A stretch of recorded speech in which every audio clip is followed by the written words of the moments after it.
یا خارجی بتا دیتے ہیں یا مشرک یا منکر بتا دیتے ہیں۔ حالانکہ ضروری تو نہیں ہے کہ ہم اپنے اسلاف کو چھوڑ کے کسی دوسرے کے اسلاف کو فالو کریں، کیونکہ ہمارے اسلاف نے ہمیں وہ طریقہ وہ ادا بتائی ہے جو ان سے لے کر رسول اللہ تک پہنچنے کا بآسانی ہمارے لیے ذریعہ ہے۔ اس وجوہات سے، اس خوف سے کہ لوگ ہمیں کیا کہیں گے، ان حضرات نے ان لوگوں کو فالو کیا موجودہ دور میں جو حضرات ہیں، ان لوگوں نے ان موجودہ دور میں رہنے والے ان حضرات کو فالو کیا جو فوری طور پر کسی بھی مسئلے پر فتویٰ دے دیتے ہیں، اور ان کا یہ ماننا ہے کہ اگر ہم چلنے والے لوگ اہل سنت اگر ان کو ان کے عقیدے پر نہیں ہے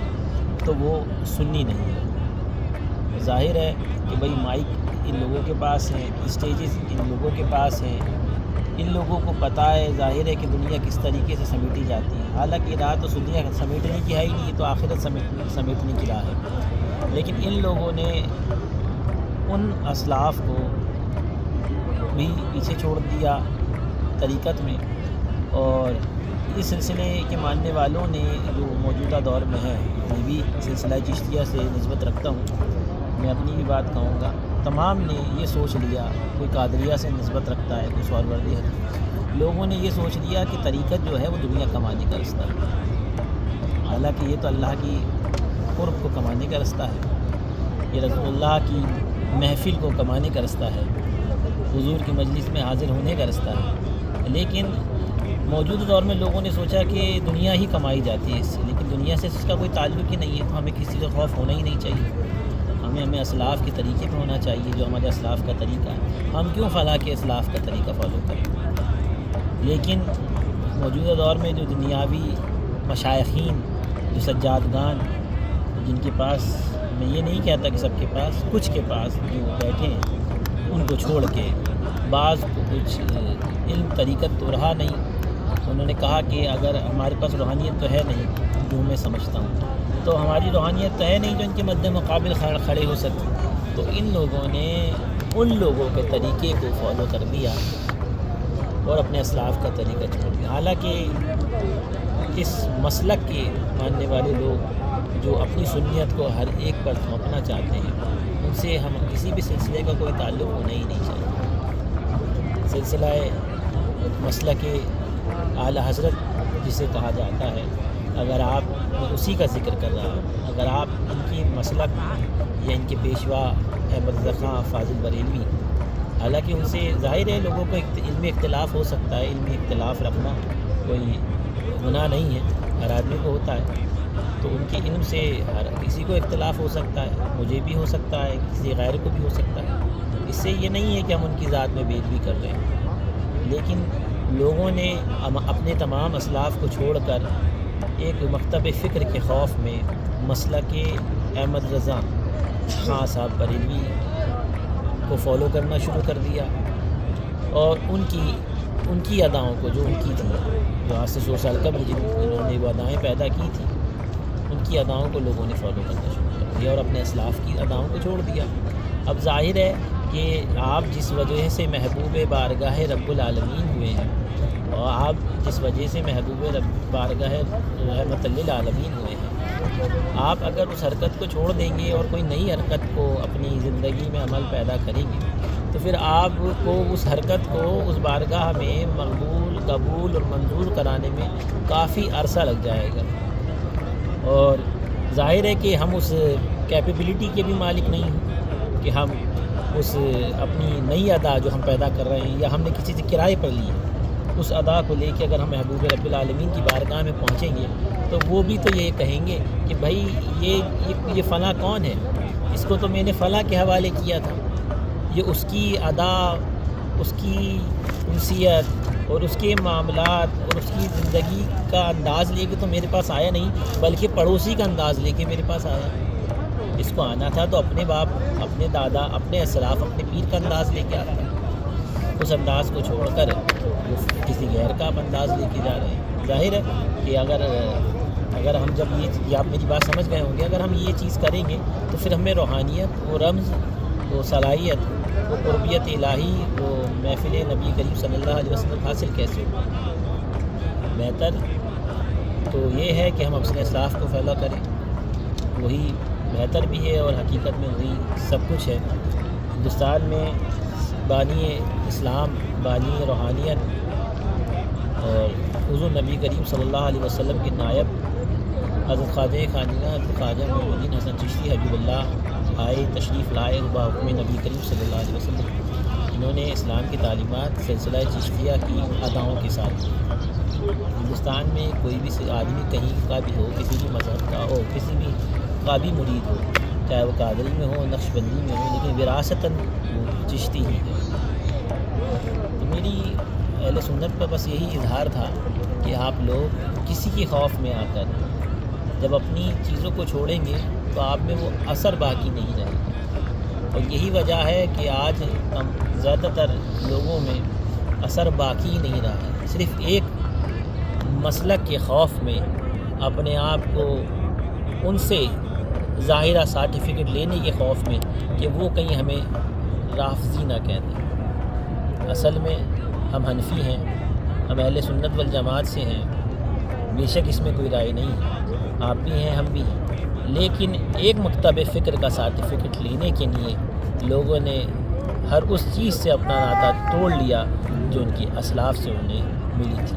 اگر یقینی طور پر آج بھی یہ حضرات جو اس چیز کو چھوڑ بیٹھے ہیں، اگر وہ اپنے اسلاف کی اداؤں کو واپس اپنی زندگی عمل میں لے آئیں تو میں یہ نہیں سمجھتا کہ کوئی خانقاہ اپنی روحانیت سے خالی رہے۔ اور چشتیوں پہ تو ایک الگ ہی الزام ہے، اگر کوئی یہ کہے کہ خالص چشتی ہوں تو اسے رافضی بنا دیا جاتا ہے، لیکن اگر وہ کہے کہ میں چشتی صابری ہوں یا چشتی نظامی ہوں یا چشتی توسوی ہوں یا چشتی ماروی ہوں یا کوئی بھی شاخ سے ہوں تو اسے یہ ایک بار بخش دیتے ہیں، لیکن اگر کوئی ایک شخص کہے کہ میں خالص چشتی ہوں تو اسے رافضی بنا دیا جاتا ہے۔ بہرحال یہ تو ان کا خیال ہے، کسی کی بنانے سے کوئی بنتا نہیں ہے، لیکن اصل جو میرا تذکرہ مطلب جو میرا اظہار تھا وہ اظہار اس بارگاہ محبوب رب العالمین کی بارگاہ میں بیٹھ کے یہی تھا۔ آپ نے سوال کیا تھا سنت والجماعت پر کوئی تبصرہ کیا جائے، تو یہی ہے کہ آپ کسی کے خوف میں دین کو اپنی عمل زندگی نہ بنائیں، بلکہ اس محبت میں عمل زندگی بنائیں کہ جو ہمارے اسلاف سے نبی کریم صلی اللہ تعالیٰ علیہ وسلم تک ہمیں ملاتی ہے، کیونکہ جب ہم اپنا طریقہ استعمال کریں گے جو ہمارے اسلاف سے پہنچا ہے وہی قابل قبول ہوگا۔ ہم پڑوسی کا اگر ہم ہندوستانی ہیں اور ہم اگر پاکستان کا قانون لے کے جائیں گے تو ہمیں کوئی قبول نہیں کرے گا، وہ تو کہے گا پاسپورٹ ہم ہندوستان کا ہی بتائیں، پاکستان کا نہ بتائیں، نہ بنگلہ دیش کا بتائیں، نہ چائنا کا بتائیں، نہ امریکہ کا بتائیں، جہاں کے آپ ہیں وہاں کا بتائیں۔ تو آپ کی آئیڈینٹی آپ ہندوستانی ہیں، اگر آپ کی آئیڈینٹی آپ بنگلہ دیشی ہیں، آپ کی آئیڈینٹی آپ کسی اور ملک سے تعلق رکھتے ہیں، نیپال سے رکھتے ہیں، امریکہ سے رکھتے ہیں، ناروے سے رکھتے ہیں، ڈینمارک سے رکھتے ہیں، کہیں سے بھی رکھتے ہیں، سویڈن سے رکھتے ہیں، تو یہ آپ کی آئیڈینٹی ہے۔ آپ کو لے کے یہی آئیڈینٹی بارگاہ رب العالمین میں پہنچائے گی اور یہی آپ کی رسائی کا ذریعہ بنے گی۔ اگر آپ کو بارگاہ میں حوالہ بھی دینا ہے، کسی کا وسیلہ بھی دینا ہے، تو وہ حوالہ وہ وسیلہ بھی یہی آئیڈینٹی پیش ہوگی، چاہے آپ قادری ہوں، چشتی ہوں یا چشتی ہوں، قادری ہوں، نقشبندی ہوں یا سہروردی ہوں۔ بس یہی میرا اظہار خیال تھا۔ اللہ تعالیٰ یہ میرا پیغام تمام لوگوں تک اس محبوب رب العالمین صلی اللہ علیہ وسلم کی بارگاہ سے پہنچائے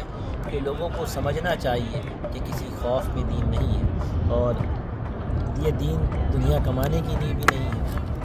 ہم بلا کے سجادہ نشین ہیں، ہم فلاں کے جاں نشین ہیں یا ہم فلاں کے گدی نشین ہیں، یہ اہمیت نہیں رکھتا۔ اصل چیز اہمیت یہ رکھتی ہے کہ آپ کی ذات سے کسی دوسرے کا کیا فائدہ ہو رہا ہے۔ وآخر دعوانا والحمدللہ رب العالمین۔